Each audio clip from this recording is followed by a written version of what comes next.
السلام عليكم ورحمة الله وبركاته. إن الحمد لله نحمده ونستعينه ونستغفره ونتوب إليه ونعوذ بالله من شرور أنفسنا ومن سيئات أعمالنا. من يهده الله فلا مضل له ومن يضلله فلا هادي له. أشهد أن لا إله إلا الله وحده لا شريك له إقرارا بربوبيته وتوحيدا، وأشهد أن محمدا عبده ورسوله بلغ الرسالة وأدى الأمانة ونصح الأمة وجاهد فينا حق جهاده حتى تركنا على المحجة البيضاء ليلها كنهارها لا يزيغ عنها إلا هالك. قال الله جل وعلا: يا أيها الذين آمنوا اتقوا الله حق تقاته ولا تموتن إلا وأنتم مسلمون. يا أيها الناس اتقوا ربكم الذي خلقكم من نفس واحدة وخلق منها زوجها وبث منهما رجالا كثيرا ونساء واتقوا الله الذي تساءلون به والأرحام إن الله كان عليكم رقيبا. يا أيها الذين آمنوا اتقوا الله وقولوا قولا سديدا يصلح لكم أعمالكم ويغفر لكم ذنوبكم ومن يطع الله ورسوله فقد فاز فوزا عظيما.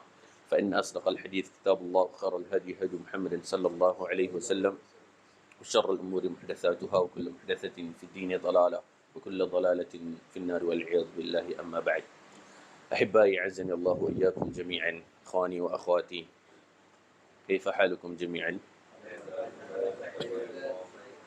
الحمد لله الحمد لله الحمد لله، كل في الصحة والعافية وكل على ما يرام، ولله الحمد. أمسينا على فطرة الإسلام وعلى كلمة الإخلاص وعلى دين نبينا محمد صلى الله عليه وسلم وعلى ملة أبينا إبراهيم حنيفا مسلما وما كان من المشركين. طيب يا جماعة الخير، الآن نحن قد دخلنا وقت المغرب.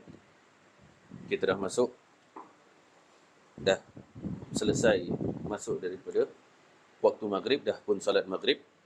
Bertandakan apa? Hari apa? Hari baru. Hari baru, azam baru dan seterusnya. Masya Allah, tabarakallah. Naam. Iaitu telah masuk 1 Muharram 1445 Hijriah. 1445. Can you imagine that? Masya Allah. Okay.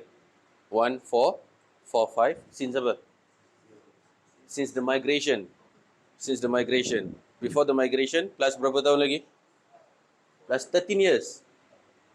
Okay. So Islam bukan baru mula 1445. Baru nak mula Islam. Tak. Dia kena plus 13. Iaitu 13 tahun sebelum hijrah. 13 tahun di Mekah. Jadi berapa?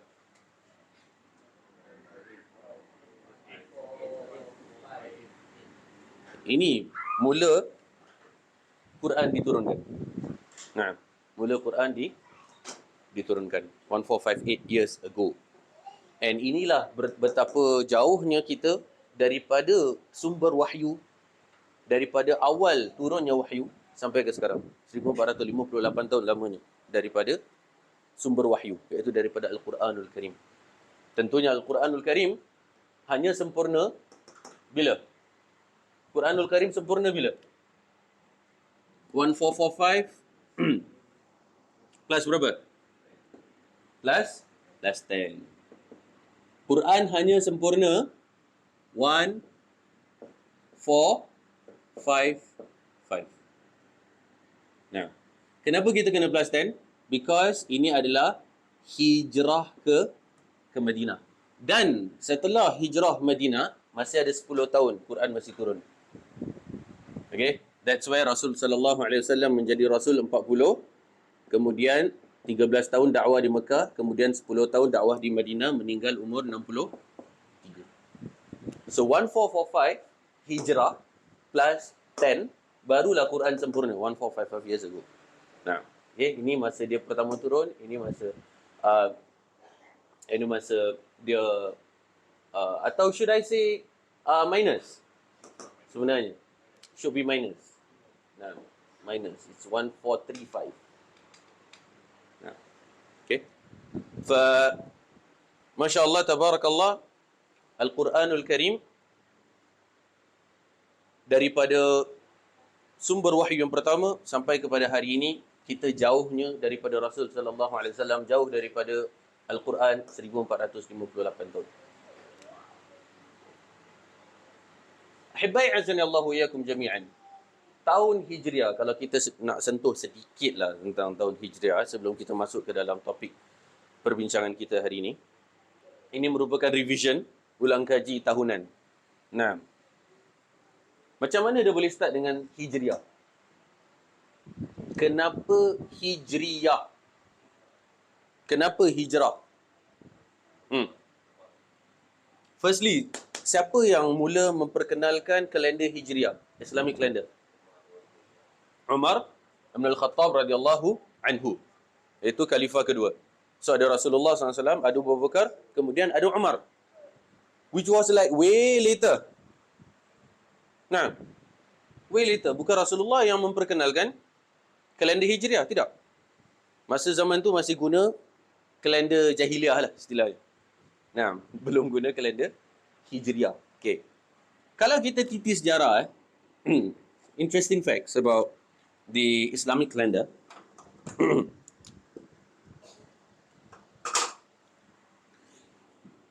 Ketika Umar bin Khattab radhiyallahu an menjadi Amirul Mukminin, khalifah, beliau banyak hantar surat menyurat dengan his governors. Tentunya pada zaman khilafah Umar bin Khattab, Islam telah menyebar ke banyak daerah sampai dah masuk Afrika, dah masuk ke Mesir yang diketuai oleh Amr bin Al-As ketika itu. Surat menyurat, kemudian Umar bin Khattab radhiyallahu anhu mengatakan, pastinya ada cara yang lebih baik daripada menggunakan kalender jahiliah ni. Islam telah pun maju, telah pun makmur, dan telah menguasai sepertiga dunia, 1/3 of the world at that point of time. So kita ada izzah, kita ada haibah, kita ada wibawa, kita ada honor.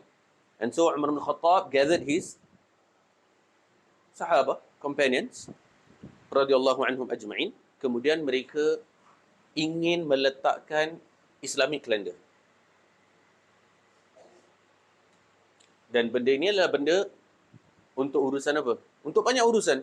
Surat menyurat, untuk urusan penentuan masuk atau keluarnya bulan, entah itu baik Ramadan ke, Dzulqa'dah ke, Dzulhijjah ke, banyak benda. Banyak urusan yang memerlukan. So it's not introducing a new calendar, but renaming, revamping the calendar to Islamic Hijriah calendar. Yang sebelumnya memang kalender yang sama juga. Nah, okay, it's just the naming. And so, agak-agak antum, ketika mana mereka ingin memperkenalkan kalender baru, apa nama kalender atau bilakah titik mula kalender yang baik dalam Islam? Okay? So, bila kita come to think of it, bila Ana mula sebut, bilakah sepatutnya kalender Islam bermula? Pernah tak terfikir? Kalau antum lah di kalangan para sahabat yang berada dalam syura tadi tu, antum akan kasih idea apa? Patut kita start Islam dengan apa?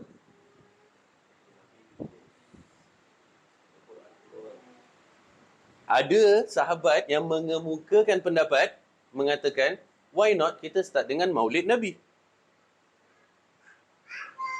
Hari ketika Nabi dilahirkan, Amul Fil, tahun gajah. Betul tak? Ketika Abraha datang menyerang.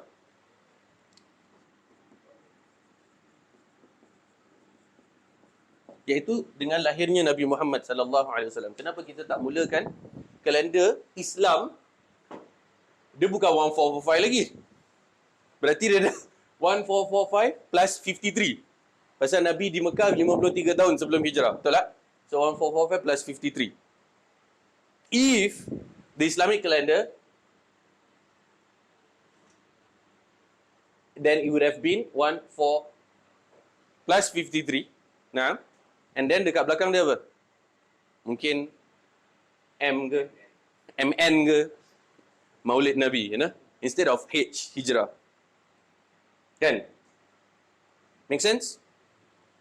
Does it make sense? I mean, logically speaking. Should have been. Should have been what? Karena seperti yang diraikan, dengan lahirnya Nabi Muhammad SAW, Islam lahir, ada cahaya, terbenamnya segala kegelapan dan segala macam semua.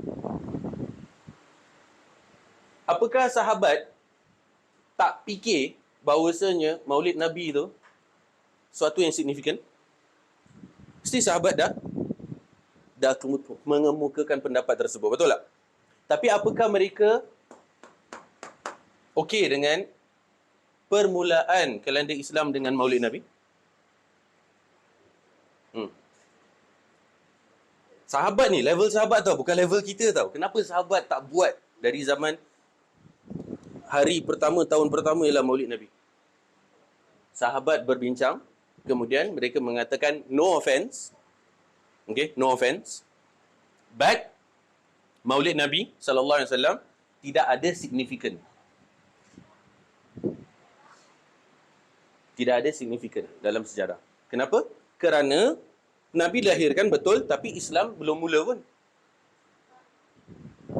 Dan beliau hanyalah seorang Muhammad, bukan Nabi Muhammad. It was only 40 years later beliau menjadi Nabi Muhammad.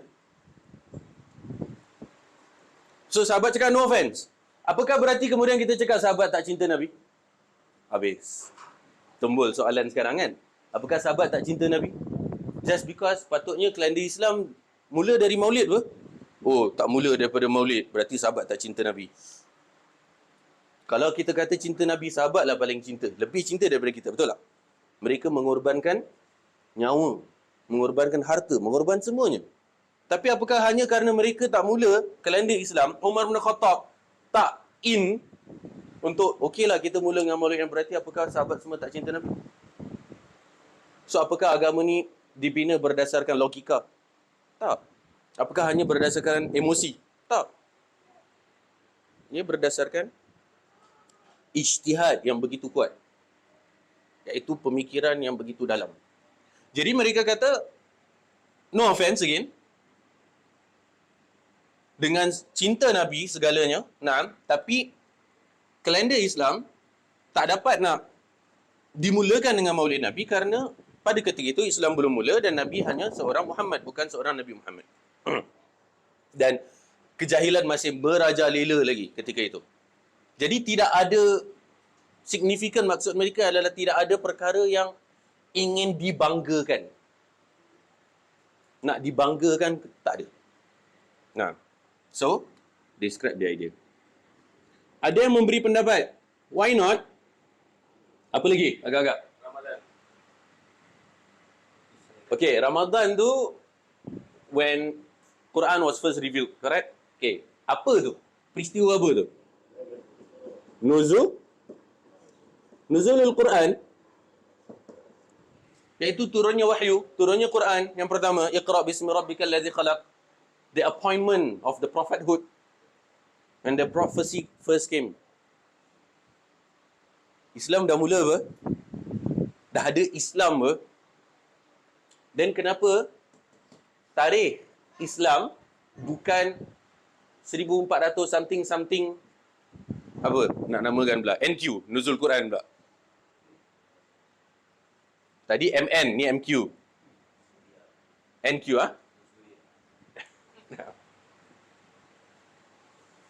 Apakah kemudian kalender Islam mula dengan Nuzul Quran?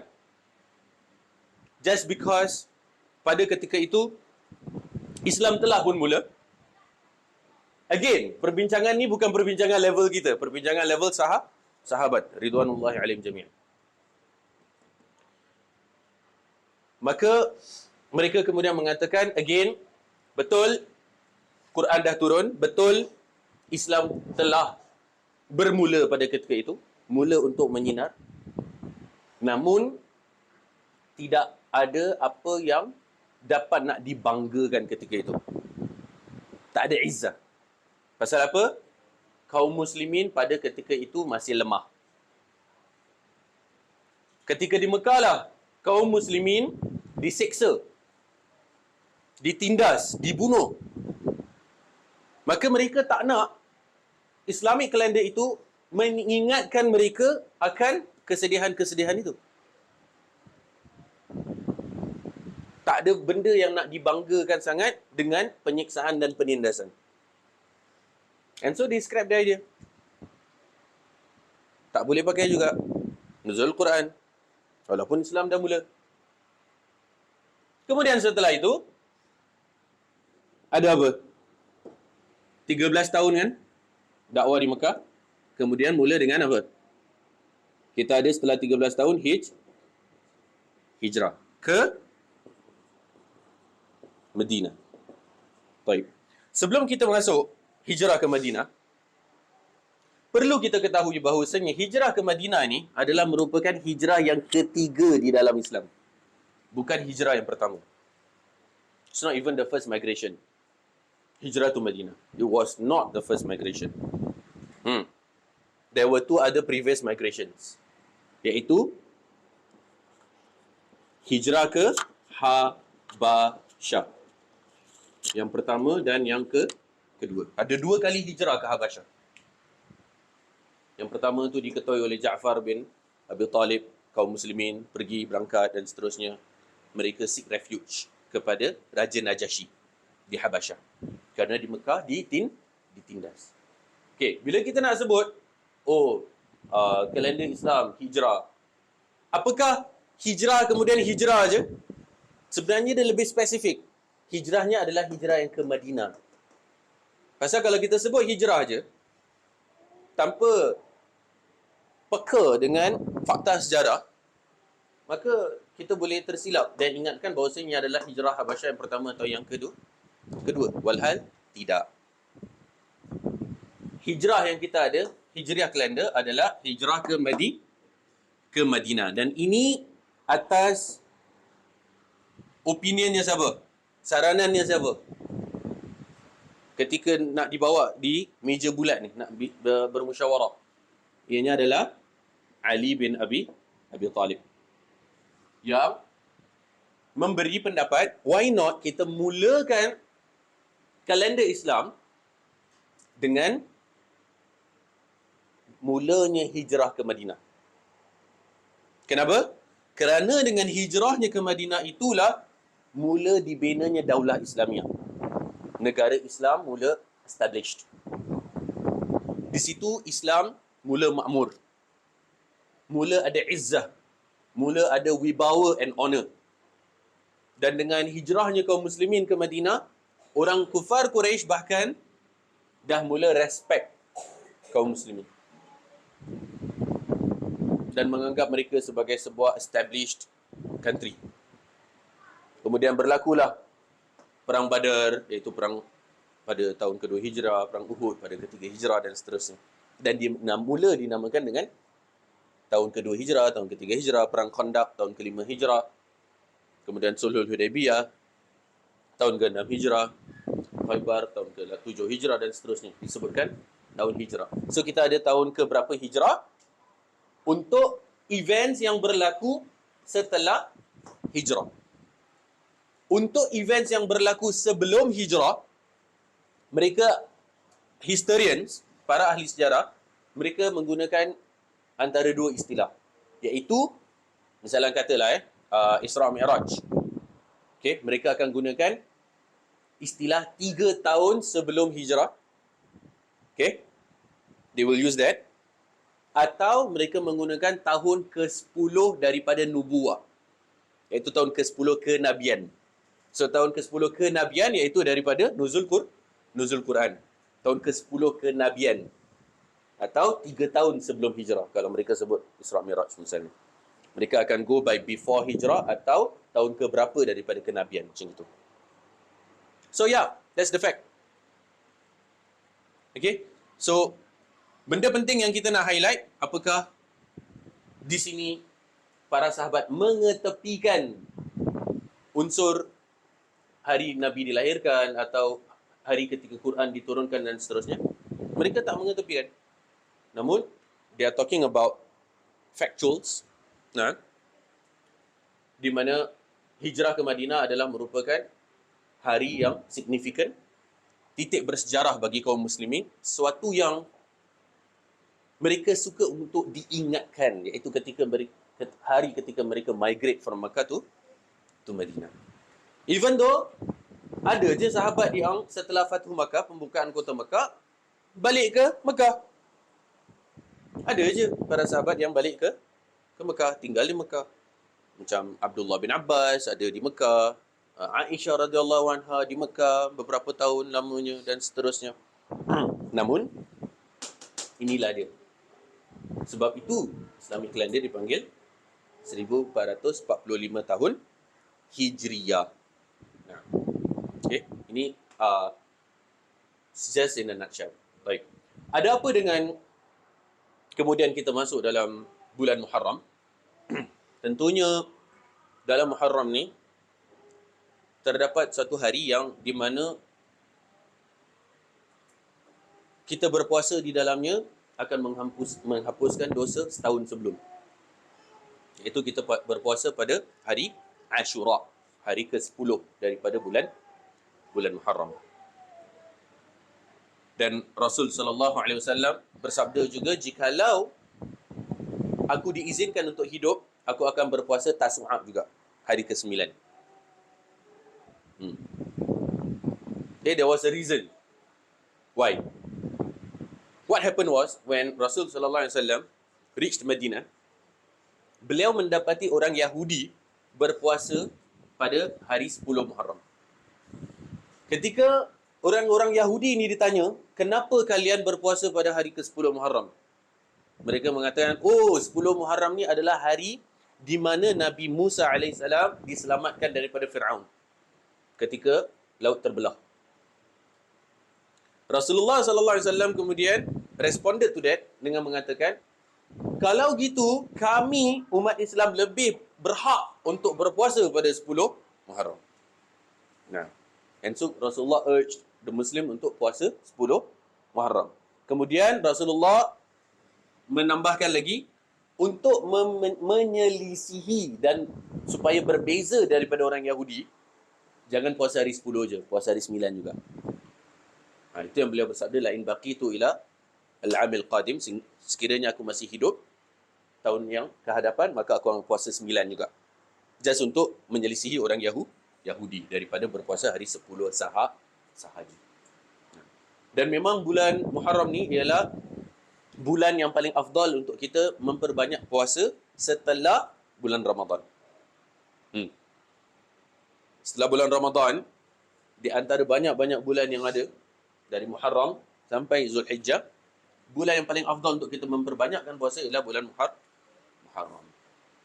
Jadi sama-sama kita mengambil kesempatan ini untuk, entah siapa ada qada puasa, boleh qada.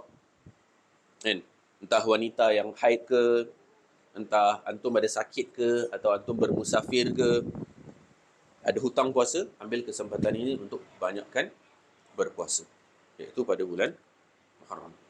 And as far as resolution concerned, there's no better way to kick off the year with qada Ramadan tahun lepas lah, silakan. Pasal dah tukar tahun. Nah, start off dengan benda yang wajib dulu. Siapa yang ada qada, habiskan dulu. Itu dia. Nah. Okay? Baik. Ahibai azani Allah wa iyyakum jami'an. Azan? Sah? Baik, azan ya azan. Kita azan dulu. Bismillahirrahmanirrahim. Alhamdulillah. Salatu wassalamu ala Rasulillah wa ba'd. Ahibai azani Allah wa iyyakum jami'an. Kita lanjutkan dengan pembacaan hadis, dalil-dalil berupa hadis berkenaan dengan fasal yang ke-15, chapter yang ke-15, iaitu wali Allah dan wali syaitan. Iaitu di mana di sini kita membahas tentang ketika mana seseorang itu telah tinggi dalam tingkat ketakwaan mereka, maka mereka akan mendapat bantuan daripada Allah Azza wa Jalla. Entah itu dalam perkara yang susah, atau dilindungi daripada mara bahaya dan seterusnya. Dan apa yang akan kita sebutkan berupa contoh-contoh bagi wali-wali Allah ini, berserta karamah mereka, Ini adalah apa yang recorded dalam history. Karamah-karamah ini dapat berlaku bagi siapa? Bagi diri kita sendiri. Nah, bukan khusus untuk wali-wali ini sahaja, tapi kita semua dapat menjadi wali Allah. Bila mana kita telah meningkatkan ketakwaan kita, maka kita akan dibantu oleh Allah, dilindungi, dimudahkan urusan. Seperti mana yang kita sebutkan sebelum ni, seperti contohnya antum nak catch a flight, sekali antum dah lambat, entah macam mana, qadarallahu wa ma syaa fa'al, antum sampai, ada satu staff, awak nak kerja ni flight, okey, gate sebenarnya dah tutup, tapi tak apa, sini saya bantu dan expedite awak masuk. It just happen. Tiba-tiba awak dilindungi dari mara bahaya. Jadi it could happen to anybody. Semua orang boleh jadi wali Allah bila mana telah tinggi ketakwaan dan keimanan kita. Nah, jadi bukan khusus mereka ni wali dan kita perlu mengagungkan mereka dan takjub dan seterusnya. Lah, antum sendiri semua boleh jadi wali in your own self, in our own way. Nah, okey, jadi wali in our own way, dipermudahkan urusan kita, dilindungi daripada mara bahaya. Orang lain tunggu punya lama, kita tunggu sekejap dia terus dapat. Ada je, wallahu alam. Entah kita sadar atau kita tak sadar, tiba-tiba kita dapat karamah daripada Allah atas ketakwaan antum. Jadi jangan kira apa yang kita tahu dari segi sejarah karamah bagi wali, itu adalah for record purposes. Bukanlah kita takjub sampai kita mengagungkan, bahkan mengangkat derajat wali itu sampai kepada derajat atas daripada kenabian, sampai kepada rububiyah, bahkan kepada ketuhanan, iaitu wali ni dapat memberi manfaat dan menjauhkan dari madarat dan seterusnya. Lah, kenapa mengagungkan wali begitu dahsyat when you can be a wali yourself? Kenapa sibuk duk jaga kewalian wali Allah, whereas you yourself, awak punya amal sendiri terketepikan pasal awak terlalu tersibukkan untuk menyanjung wali tu. Awak pergi buat apa-apa bentuk untuk mempersembahkan bagi wali tu, and then awak punya own ibadah sendiri awak ketepikan. Kan rugi. Padahal awak sendiri boleh jadi wali in your own way. Semua orang boleh jadi wali Allah. Nah, so ini adalah beberapa rekod yang kita melanjutkan. Hadis daripada Al-Bukhari rahimahullah, Imam Al-Bukhari, itu perhatikan sabda Rasulullah sallallahu alaihi wasallam yang terakhir kita berhenti ialah di kisahnya Juraij Al-Abid. Tentang Juraij Al-Abid, seorang ahli ibadah dan ibunya, tatkala ibunya berdoa, "Ya Allah, jangan engkau matikan dia hingga engkau memperlihatkan wajah-wajah wanita jalang kepadanya." Lalu Allah mengabulkan doanya sebagai karamah baginya. Anaknya Juraij berkata ketika orang-orang yang menuduhnya bahawa anak zina itu daripada Juraij, dia berkata kepada bayi tersebut, "Siapakah ayahmu?" Bayi tersebut menjawab, "Ayahku adalah si pengembala kambing." So what happened was, Juraij Al-Abid, ialah Al-Abid ni bermakna ahli ibadah, daripada kalimat abada ya'budu, iaitu orang yang ahli ibadah.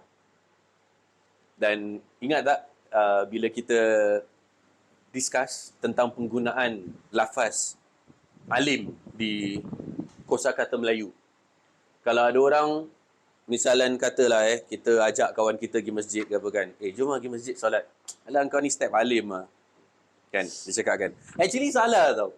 Alim tu ialah orang yang pandai, alim ulama kan. Kalau nak guna pun sepatutnya kau ni step abid lah, baru betul. Step ahli ibadah, you know? Alim tu orang pandai, abid orang ahli ibadah. je kan.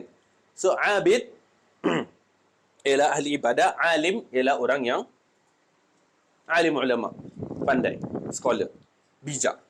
Nah, maka kemudian kalau kita bezakan abid dengan alim, siapa lagi afdal? Abid versus alim. Ahli ibadah dengan ahli ilmu. Seorang ahli ilmu. Siapa lebih afdal? Alim. Okay, many of times kita dah discuss tentang benda ni.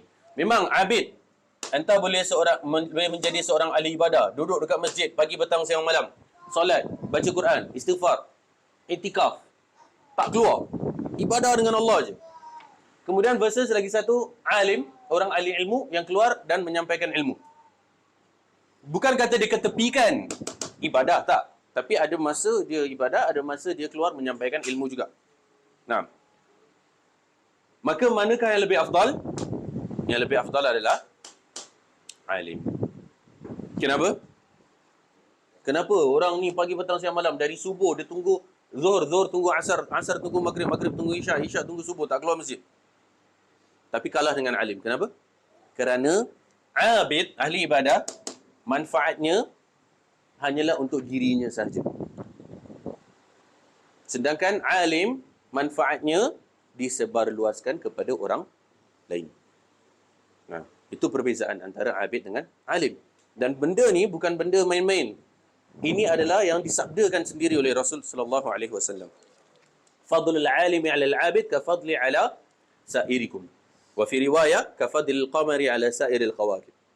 Iaitu kemuliaan seorang ahli ilmu berbanding seorang ahli ibadah ialah seperti kemuliaan aku berbanding kalian semua, kata Nabi SAW dengan para sahabatlah ketika itu.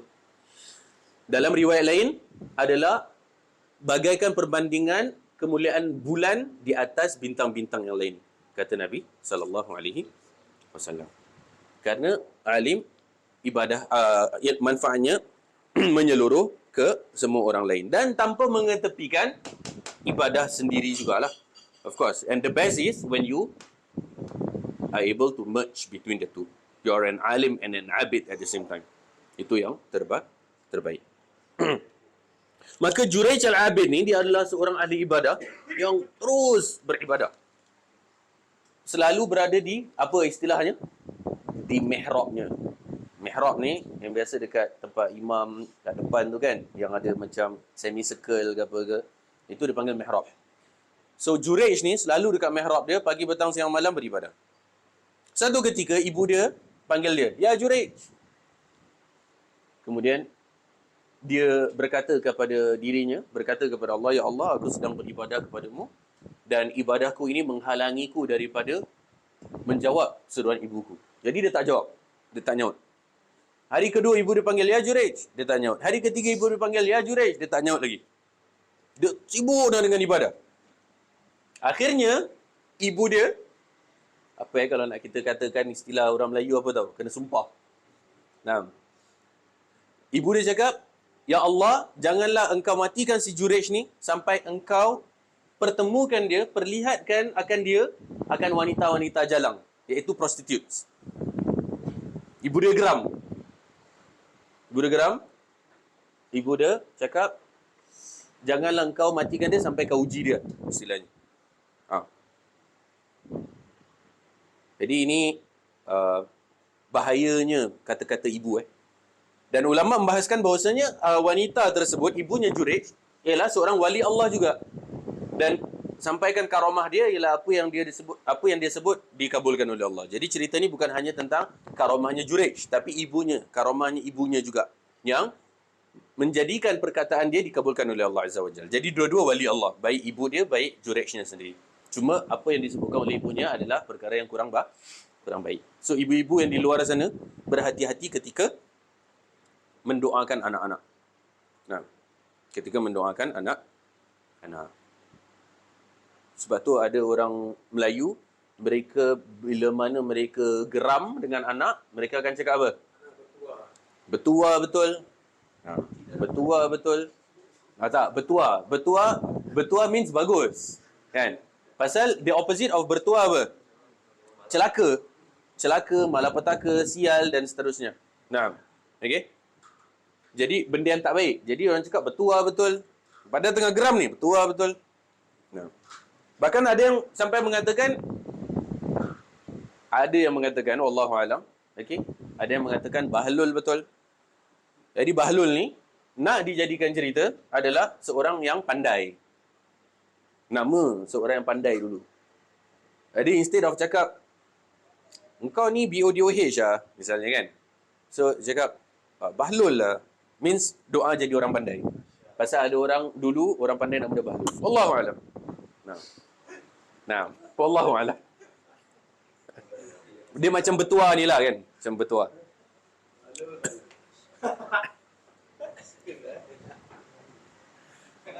So, in the end, apa yang berlaku adalah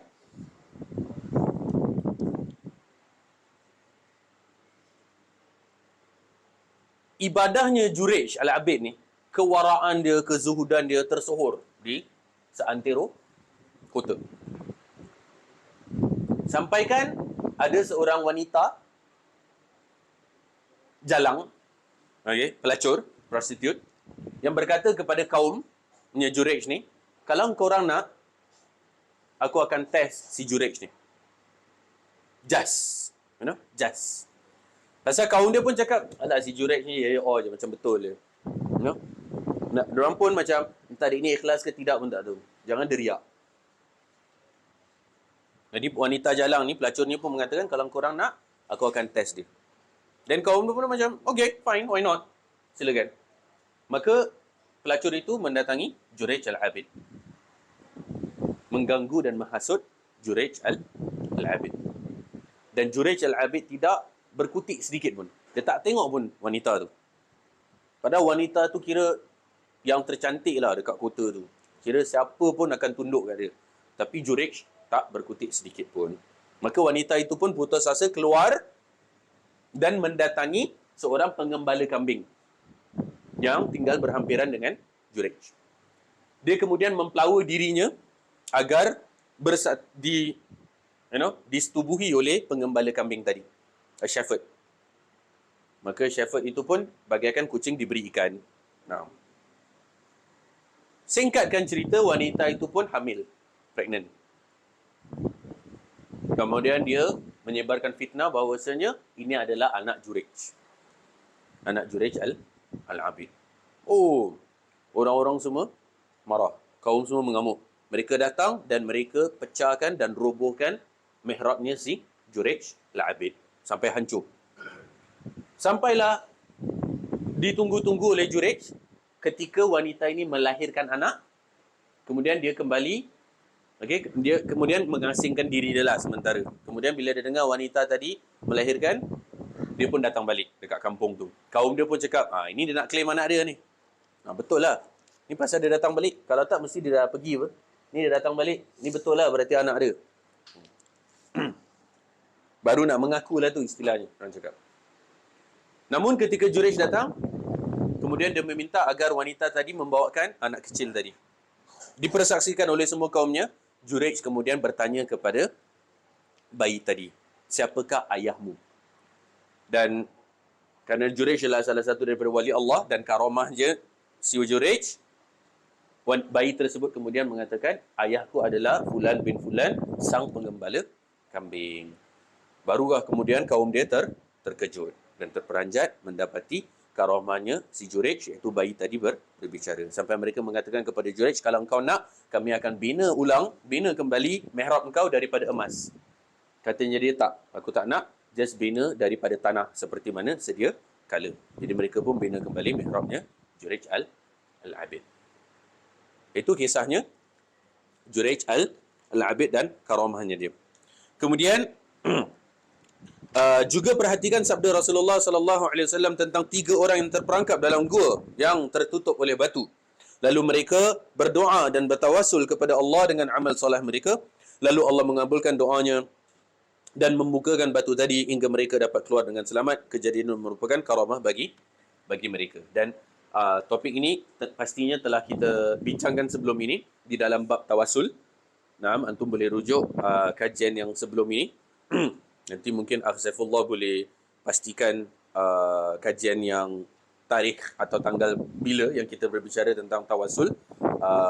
Dan kita telah bacakan hadis tentang 3 orang ini. Singkat cerita, 3 orang yang terperangkap di dalam gua, di mana mereka mengatakan berkata-kata di antara mereka bahawasanya mereka tidak akan dapat keluar daripada gua ini kecuali bila mana mereka meminta bantuan daripada Allah atas amalan yang mereka telah lakukan sebelum ini. Itu amalan yang paling ikhlas yang mereka pernah lakukan.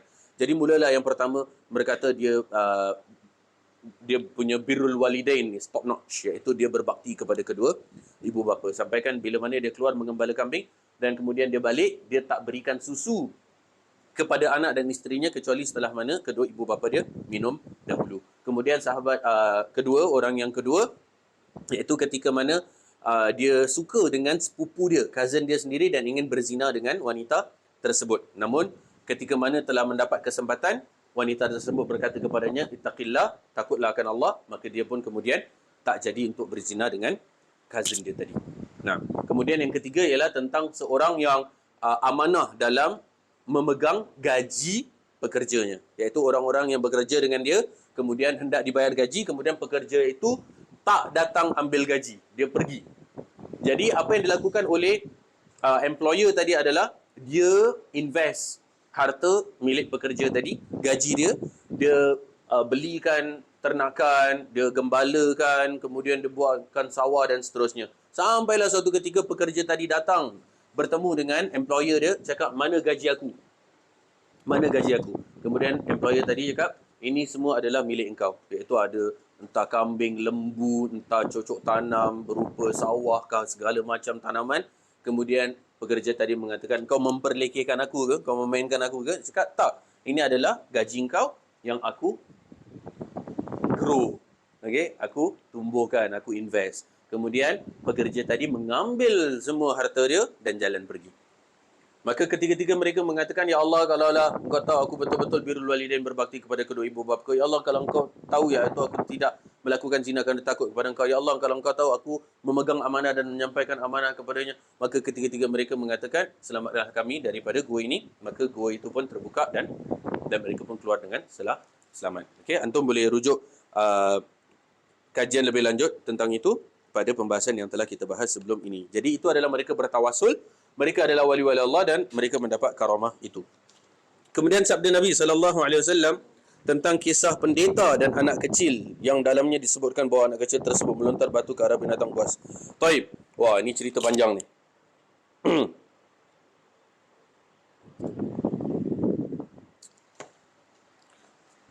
Kita akan kisahkan kisah ini, kemudian kita akan end with it insyaAllah.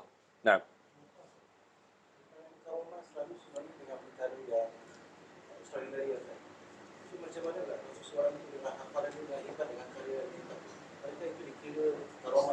Dengan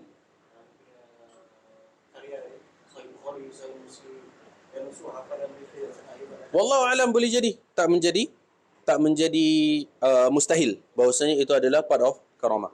Jadi al-akh bertanya tentang misalnya seorang yang menuliskan karya seperti Imam Bukhari, Imam Muslim dengan karyanya, kemudian Imam Nawawi dengan penulisan-penulisan yang kemudian diguna pakai sampai kepada hari ini, ilmu yang berkat. Nah, jadi itu memang jelas-jelas masuk dalam hadis, iaitu dalam salah satu daripada 3 amalan yang seorang itu bila mana meninggal terputus segala amalan kecuali 3 perkara. Idza mata ibnu Adam inqata 'amaluhu illa min 3, iaitu ilmun yuntafa'u bi wa waladun salih yad'u lahu wa sadaqatun jariyah, iaitu seorang kalau dia meninggal maka terputus segala amalan kecuali 3 perkara, iaitu ilmu yang bermanfaat, okey, yang disebarluaskan kepada orang lain, dan itu termasuk dalam bentuk penulisan juga. Jadi bukan hanya dalam bentuk verbal, tapi penulisan dan segala bentuk. Kemudian sedekah jariah, amal jariah, dan juga anak yang soleh yang mendoakan kedua ibu bapa. Jadi itu boleh jadi salah satu tanda daripada tanda-tanda kewalian seseorang, karamah seseorang. Nah, dan again kita boleh jadi wali in our own way. Again, kadang kita we never know pun kita sebenarnya wali Allah. Nah, okay, we never know pun yang kita ni wali Allah. Nah, and jangan self claim pula lah. Ini kita dah bincang. Imam Syafi'i dah sebut tentang ciri-ciri wali Allah dalam bab pertama. Nanti boleh rujuk rakaman insya-Allah. Nah. Baik. Berkenaan dengan kisah yang disebutkan tadi, dia adalah hadis daripada sahabat Suhaib ibn Sinan. Suhaib ibn Sinan radhiyallahu an, dalam hadis riwayat Imam Muslim. Hadisnya panjang. Okey, ana terus kisahkan inti sari daripada ini, dan kita tengok, kita selitkan mana sejarah, fakta-fakta sejarah yang ada yang boleh untuk nak dimasukkan. Hiduplah seorang raja yang bernama Dhunnuwas. Nah, di sebuah kerajaan yang bernama Himyar. Himyar ni iaitu di Yaman. Raja Dhunnuwas ni, dia mengaku bahawasanya dia adalah seorang Yahudi. At that point of time, that was the straight path lah, the Siratal Mustaqim, iaitu agama Yahudi. Namun, masalahnya si Dhunnuwas ni, dia affiliate dengan kerajaan Persia. Okay? Affiliate dengan kerajaan Persia. And so, seperti mana yang kita tahu, Persian ni, mereka adalah Majus. Dan orang Majus ni, mereka menyembah api. So, this raja, dia haywire sikit lah. Nah. Okay? Bahkan dia di antara yang mengaku dia Tuhan. Macam itu jugalah, senang kata. Okay? Dia mengaku dia Tuhan. Apa yang berlaku, yang disebutkan oleh Nabi SAW kepada para sahabat, dan Suhaib ibn Sinan meriwayatkan, telah hidup man kana qablakum, ada umat-umat sebelum kalian, terdapat seorang raja yang memiliki seorang ahli sihir, a sorcerer, a wizard.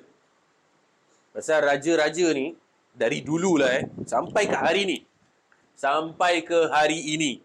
Okay, take note. Dari dulu sampai ke hari ini, penguasa, raja, ketua, pemimpin, presiden ke apalah antum nak sebut nama, kalau yang mengikut syariat Allah, alhamdulillah. Tapi berdasarkan sejarah daripada dulu dan hari ini, masih ramai juga yang tak terselamatkan daripada perkara ini, iaitu minta pertolongan melalui sihir dan bomoh. Ana bukan mengatakan dan menuduh semua yang ada hari ini menggunakan bomoh dan sihir, tak. Tapi you either ikut syariat, atau kalau tak, mereka banyak guna bomoh dan sihir. Sedikit yang terselamatkan daripada tak ikut apa-apalah, kira macam pure kira bersih lah. Syariat pun tidak, sihir bomoh pun tidak. Tapi banyak yang berlaku. Pasal ni daripada sejarah, daripada dulu. So, si Dhunnuwas ni, dia memiliki seorang sorcerer, seorang wizard. Okay, one of the ministers lah kira. Yang mana sorcerer tersebut, ahli sihir tersebut, mengatakan kepada Dhunnuwas, wahai raja, sesungguhnya aku sekarang mulai lanjut usia. Aku mula menua lah. Okay? Mula lanjut usia. Tambah tua. Aku menginginkan seseorang untuk aku wariskan ilmu sihir ini kepada dia. Supaya engkau nanti ada continuity lah. Adanya penyihir yang baru untuk engkau. Pasal nanti aku kalau dah mati macam mana? Okay? And dia pun nak preserve dia punya legacy, istilahnya. And so, akhirnya dibawakan seorang budak. Yang budak ni kita panggil ghulam. Ghulam ni sebenarnya bahasa Arab yang bermakna budak kecil. Kan ada hadis Abdullah bin Abbas ketika naik kuda dengan Nabi sallallahu alaihi wasallam. Dia meriwayatkan kuntu radifan khalfan Nabi sallallahu alaihi wasallam. Faqal ya ghulam atadri ma haqqullahi 'ala al-ibad wa ma haqqul 'ibadi 'ala Allah. Apakah kamu tahu hak Allah atas hamba-Nya, hamba atas Allah, dan seterusnya. Ila akhiril hadis. Tak nak masuk hadis tu. Okey. Tapi ghulam ni ialah budak kecil. Maka didatangkan seorang ghulam untuk mempelajari ilmu sihir daripada sorcerer ni. belajar. Sekali, rupa-rupanya, antara rumah budak ni dengan tempat tinggalnya si sorcerer, atau boleh kata dia tinggal dekat istana dengan raja ke, wallahualam dia tinggal kat mana, terdapat seorang rahib. Seorang rahib iaitu seorang alim, seorang yang beriman kepada Allah, mengesakan Allah, tidak mensyirikkan Allah. Dia adalah orang bijak pandai. Jadi budak ni hari-hari dia pergi balik rumahnya si sorcerer, si sahir. Dia pass by rahib. Sampailah satu ketika rahib tersebut mengajak budak ni dan mengajarkan budak ni akan makna ketauhidan, iaitu ibadatullah wahdah. Sembah Allah, Tuhan aku, Tuhan engkau, tiada sekutu baginya. Jadi budak ni pun mula belajar daripada rahib, belajar daripada sahir, belajar daripada rahib, belajar daripada sahir. Dua-dua dia ambil. Lepas tu bila dah sampailah si sahir ni, dia mula perasan si ghulam ni asyik lambat je, kena pukul. Bila balik rumah, dekat bait pun sampai lambat, kena pukul. Pasal apa? Pasal jumpa rahib. So dari rumah nak pergi jumpa sahir, singgah tempat rahib. Nanti sampai dekat sahir, penyihir, lambat, kena pukul. Balik daripada sahir, singgah tempat rahib. Bila sampai rumah, lambat, kena pukul. Jadi akhirnya gulam ni pun cakap dengan rahib ni, ya wahai rahib, macam mana ni sekarang aku kena pukul kiri kanan? Rahib pun mengatakan, okey, kalau engkau sampai lambat di rumah sahir, penyihir, engkau cakap rumah engkau yang held you back, yang hold engkau, yang buat lambat.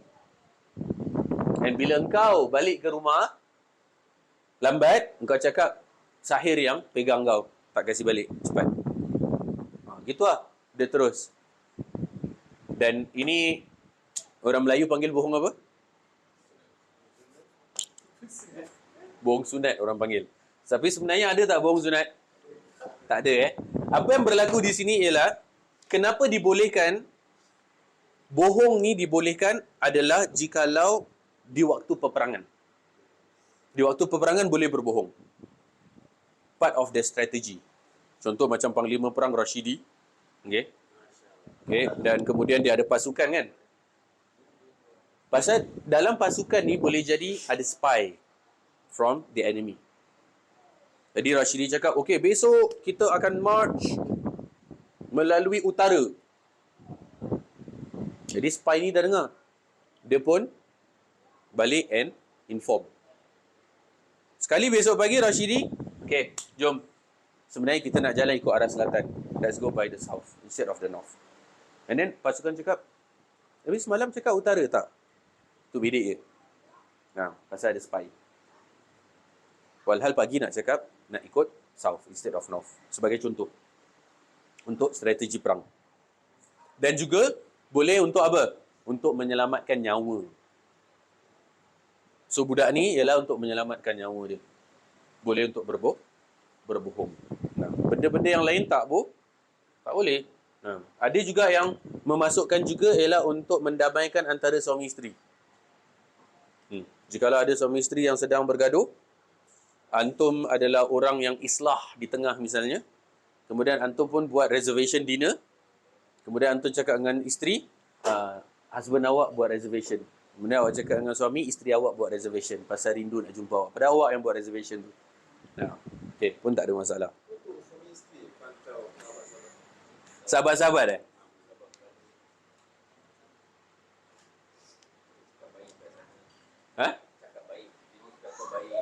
puji lah. Ada misalnya dua sahabat yang sedang bertelingkar, kemudian dia cakap, dia tu rindu kau tau. Dia cakap kau ni baik, pandai apa semua. Jumpa balik lah. Lepas tu pergi dengan ni, dek tu dah lama tak nampak kau kat masjid. Dia selalu cari kau, sebut nama kau. Padahal entah pada pandai kat tengah, contohnya. Ini untuk islah, untuk mendamaikan dua pihak yang bergaduh. Okay, boleh, tak ada masalah. Jadi menyelamatkan nyawa, mengislahkan dua pihak bergaduh dan dalam peperangan. So budak ni, dia pun cakap macam gitu. Okay. Sekarang ni, the thing is, dia ambil dari rahib, dia ambil dari sahir. Dua-dua dia ambil. Dia pun confused. Mana satu yang betul, mana satu yang tak betul. Pasal rahib ajar mengisahkan Allah. Sahir ajar buat syirik. Minta bantuan dari jin dan seterusnya.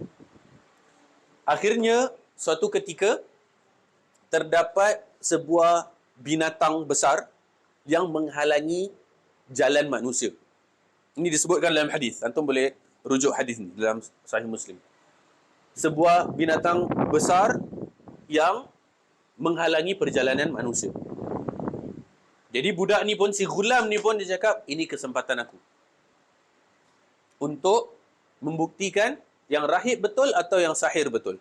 Dia ambil seketul batu, kemudian dia campak, okay? Ya Allah, kalau betul lah apa yang rahib kata, itulah kebenaran, itulah hak, maka engkau tewaskan binatang ni. Maka dia ambil batu yang kecil, bismillah, dia campak, dan hewan tersebut pun tewas. Padahal, kalau nak ikut logika, batu yang kecil tu mustahil untuk dapat nak menewaskan hewan yang besar itu. Namun, hewan tersebut pun tumbang. Jadi, akhirnya dia kemudian yakin bahawasanya apa yang diajarkan oleh rahib lah yang benar. Kerana dia telah mendapatkan basirah, dia dah dapat tanda daripada Allah. Nah. So, akhirnya, dia mengkhabarkan kepada rahib apa yang berlaku. Rahib tu cakap dengan dia, wah, dahsyat. Engkau ni sekarang dah lagi mulia daripada aku. Engkau kira dah sampai tahap wali, ada karamah. Okay? Engkau lagi power daripada aku. Pasal apa yang kau buat tadi. Itu sebagai tanda. Jadi akhirnya budak ni pun menyeru dakwah kepada masyarakat, mengajak kepada penyembahan Allah semata. Dan dia sampai diberi karamah, dapat menyembuhkan juga. Jadi kalau ada orang buta, ada orang pekak, ada orang bisu, dia boleh sembuhkan dan mereka akan baik. Terus. Tapi bila dia dakwah tu, dia cakap, yang menyembuhkan bukan aku, tapi Tuhan engkau dan Tuhan aku, iaitu Allah. Kalau engkau nak beriman kepada Allah, aku akan doakan untuk engkau dan Allah akan sembuhkan. Jadi manusia pun beriman pada Allah, dia doakan, sembuh. Orang pun masuk Islam. Maksudnya masuk ke dalam ketauhidan. Akhirnya, suatu ketika, salah seorang minister si raja, okay, pembantu dia adalah seorang yang buta. Dia dengar cerita tentang si gulam ni menyembuhkan penyakit. Jadi dia pun panggil si gulam, ya gulam, ini ada banyak hadiah. Engkau kalau dapat sembuhkan aku, maka semua hadiah ni adalah untuk engkau. Gulam itu pun berkata, boleh, tapi yang menyembuhkan bukan aku. Pembantu tu pun mengatakan, atau minister tu mengatakan, siapa? Dia cakap, Tuhan engkau dan Tuhan aku yang menyembuhkan. Kalau engkau beriman, maka aku akan doakan. Maka dia pun beriman, dan gulam tadi, budak kecil tadi doakan, dan minister tu pun kembali dapat melihat. Masya Allah. So ini dah kira rentetan daripada cerita tu, it develop into suatu ketika minister ni duduk dekat dengan sang raja. Layaknya hari-hari biasalah, duduk kat istana, okay, datang dekat tempat singgasananya raja, duduk. Pasal dia minister kan. Raja tu pun nampak, engkau sekarang dah boleh nampak ke? Kan? Dah tak buta ke? Raja tu pun belik, Silver Nuas. Dia cakap, ya. Tuhan telah menyembuhkan butaku. Tuhanku telah menyembuhkan butaku. Dia cakap, apakah ada Tuhan selain aku?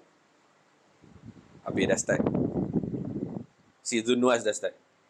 So you're saying ada Tuhan selain aku? Dia cakap, yes. Kau bukan Tuhan. Tuhan aku dan Tuhan kau yang menyembuhkan aku.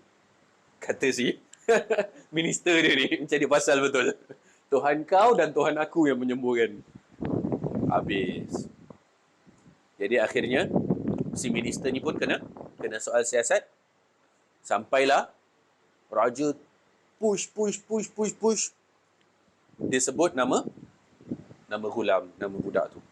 Budak tu pun dibawa, ditanya, investigate sampai dia sebut nama Rahib juga. Rahib pun dibawa. Adik, puncanya si Rahib lah kan, ni yang dakwah ni semua. Ni raja pun dah jadi kecoh. So you all seeing that ada Tuhan selain aku. Ghulam, Rahib semua cakap, Tuhan kau dan Tuhan kami, Allah. Akhirnya si Dhunwas ni pun cakap, keluarlah daripada pegangan kalian dan kembalilah menyembah aku. Tak nak. Okay, dia tak nak. Akhirnya, siapa yang jadi dia punya guinea pig yang first? Dia punya minister. Minister, okay, dijadikan guinea pig. Dibawakan gergaji yang besar. Kau nak keluar daripada agama kau tak? Minister dia cakap, la. Ahadun ahad lah kira. Ahadun ahad. Allah yang Maha Esa. Akhirnya, kepalanya digergaji. Terbelah menjadi dua. Nah. Kemudian, rahib pun dibawakan. Kau nak keluar daripada agama kau tak? Ahadun ahad juga pun digergaji. Dah meninggal dah dua kawan kita. Sang minister dan rahib. Nah. Moga Allah rahmati mereka. Rahimahumullah. Sekarang, si Ghulam, si budak kecil. Budak kecil underage lah kira. Kalau nak gergaji pun macam, nanti apa rakyat cakap kan? Akhirnya, raja cakap dengan Ghulam, ya Ghulam, keluar daripada agama ni. La, ahadun ahad, Tuhan kau, Tuhan aku, Allah. Akhirnya, dia memerintahkan pasukan dia untuk membawa budak kecil ni naik atas gunung. Dan campak si Ghulam ni daripada atas gunung. Di atas gunung, Ghulam berdoa, Allahumma kfini minhum. Ini doa yang kira boleh kita amalkan. Oh Allah, protect me from them. Prevent their harm upon me. Allahumma kfini minhum. Dalam hadis disebutkan, ya Allah, lindungilah aku dari mereka haitsu ma syi'ta, dengan cara apa yang kau kehendaki. Akhirnya, gunung tersebut pun bergoncang. Bergoncang. Pasukannya si raja jatuh bergelimpangan mati. Si Ghulam ni buat apa? Balik, datang masuk istana, jumpa raja balik. Gangster. Raja pun cakap, apa engkau dah buat dengan pasukan aku? Dia cakap, Allah telah menyelamatkan aku daripada mereka. Gangster budak ni datang balik kan. Akhirnya raja kemudian memerintahkan pasukannya untuk bawa pergi laut pula. Bawalah dia pergi laut, naik sampan, dekat tengah-tengah laut tenggelamkan budak ni. Nah. Dekat tengah-tengah laut, budak ni cakap, Allahumma kfini minhum haitsu ma syi'ta. Ya Allah, engkau lindungilah aku daripada mereka dengan cara apa yang kau nak. Akhirnya sampan pun bergoyang dan terbalik. Semua tenggelam lemas. Apakah dengan budak tu? Tak. Budak tu jalan kaki. Keluar daripada pantai. Dari dalam laut. Keluar dari pantai. Pergi mana? Jumpa raja. Gangster. Masuk jumpa raja lagi. Keluar daripada pantai ni, shore. Macam ada scuba diving gitu kan. Akhirnya, raja pun berkata, apa yang telah kau lakukan dengan pasukan aku? Dia cakap, Allah telah lindungi aku daripada mereka. Jadi, budak ni kemudian cakap, beginilah. Wahai raja, engkau tidak akan mampu untuk membunuh aku. Kecuali engkau patuh dengan syarat-syarat aku. Okay, terma aku, my terms and conditions. Then engkau dapat bunuh aku. Raja ni pun geram sangat. Dia cakap, okay, macam mana nak bunuh engkau? Okay, macam inilah Kau kumpulkan semua rakyat ala sa'idin. Okay, di sebuah tempat, di atas sebuah bukit. Kemudian engkau salib aku di pelepah. Kemudian engkau lemparkan anak panah dengan membaca Bismillahirrabbilghulam. Bismillahirrabbilghulam, iaitu dengan nama Allah Tuhannya si Ghulam. maka engkau akan dapati aku akan mati setelah itu. Raja pun pasal dia rasa challenged and kena dare dengan budak ni kan. Dia pun geram. Okay, fine. Dia kumpulkan semua rakyat. Budak ni dah kena crucified. Kemudian budak ni cakap, dan panah tu ambil daripada panah aku.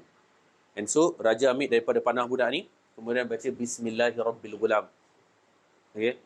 Dengan nama Allah, Tuhannya si budak ni. Maka dilemparkanlah anak panah. Kena dekat pelipis budak ni. Pelipis ni kira sebelah mata atas telinga. Kat sini. Sebelah mata atas telinga. Kena. Budak tu pun pegang. Kemudian dia pun meninggal. Dia pun meninggal. Raja happy tak? Okay. Sebenarnya what happened was, the repercussions, the consequences was, rupanya semua rakyat yang ada kat situ masuk Islam. Beriman kepada Tuhannya si Ghulam ni. Beriman kepada Tuhannya si budak kecil ni. Semua beriman. Okay, semua beriman. Pasal diorang semua tahu, diorang semua follow. Diorang follow apa? Diorang follow daripada budak ni campak batu, binatang tu mati. Diorang follow daripada budak ni menyembuhkan orang bisu, mata, pekak apa ni semua. Betul tak? Diorang follow. Dan juga raja, diorang tahu yang raja dah execute budak ni campak dari gunung, campak kat laut, tak meninggal. Akhirnya bila raja sebut Bismillahirrahmanirrahim, baru budak ni meninggal, rakyat semua beriman. Semua beriman. Akhirnya, sang raja sangat marah. Dia suruh buat apa? Dia cakap, keluarlah kalian daripada agama ini. Of course, tak ada yang nak.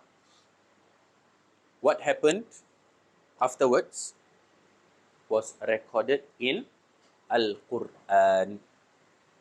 Di mana Allah Subhanahu wa taala berfirman, "Was-sama idzatil buruj wal yaumil maw'ud wa syahidin wa mashhud qutila ashabul ukhdud." Ayat yang ke-4. Qutila ashabul ukhdud. Pernah tahu tak sababun nuzul surah Al-Buruj? Inilah dia. Sababun nuzul dia. Qutila ashabul ukhdud. Iaitu mereka ashabul ukhdud, orang-orang yang berada di dalam parit, dibunuh. So, apa yang raja suruh buat, dia suruh pasukan dia, tentera dia semua korek parit.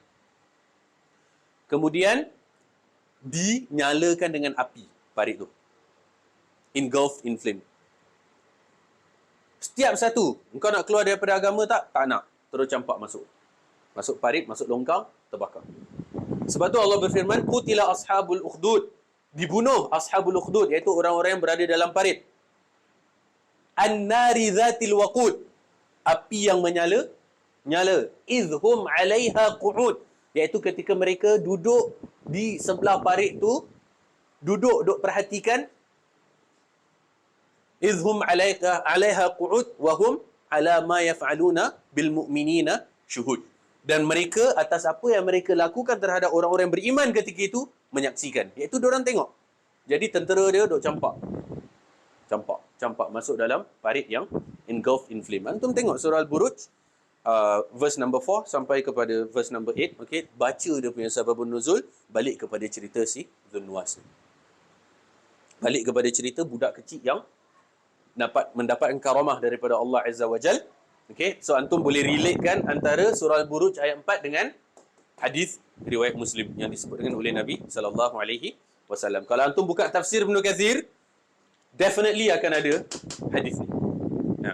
Kalau antum buka syarah Imam Nawawi untuk hadis ini, definitely akan ada sebut ayat surah Al-Buruj. Either way, mesti ada link antara kedua-duanya. Nah, okay, ana rasa cukup sampai sini dahulu. Kita pun dah terlajak. Naam. Dah mereka meninggal. Meninggal dalam keadaan beriman. Nah. Dia ada akibat dia setelah itu. Pengakhiran hayat dia ada perkara yang tak elok berlaku lah. Wallahu alam, apakah dia atau raja lain.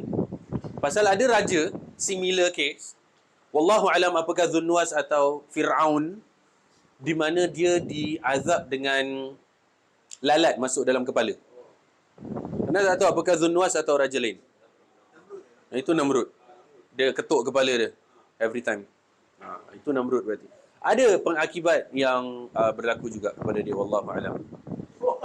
Nah, al-akh sebut ada homework untuk entah. Wallahu alam. Okey. Jadi pengakhirannya qutila ashabul ukhdud. Okey, antum boleh cek kisah ashabul ukhdud, iaitu disebutkan tentang dari mula si Ghulam ni dengan si sahir. Asal ceritanya mula dari apa? Sahir yang dah tua yang nak ada penyambung. Nah, itu bermula. Nah. Okey, itu dia yang menjadikan kisah apa yang berlaku. Wallahu alam. Okey. So, kita dah habis yang nombor 1 dan yang nombor 2. Yang pertama dalil-dalil Quran, yang kedua hadis-hadis Nabi. Yang ketiga adalah apa yang para ulama telah catat dalam sejarah. Jadi apa yang nombor 3 akan berlaku setelah ini adalah karamahnya para sahabat.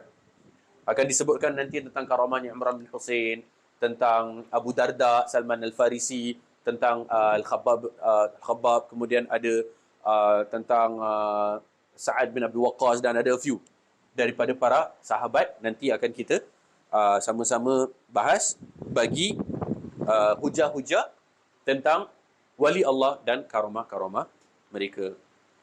Kemudian dah habis daripada itu, nanti baru kita masuk dalam pembahasan wali syaitan pula. Nah. Okey. Hadza ma aqulu lakum sallallahu wasallam ala nabiyyina Muhammad wa ala alihi wa sahbihi wasallam. Subhanakallahumma rabbana wa bihamdika asyhadu an la ilaha illa anta astaghfiruka wa atubu ilaik wa akhiru da'wana alhamdulillahi rabbil alamin wa billahi tawfiq hidayah. Wassalamu alaikum warahmatullahi wabarakatuh.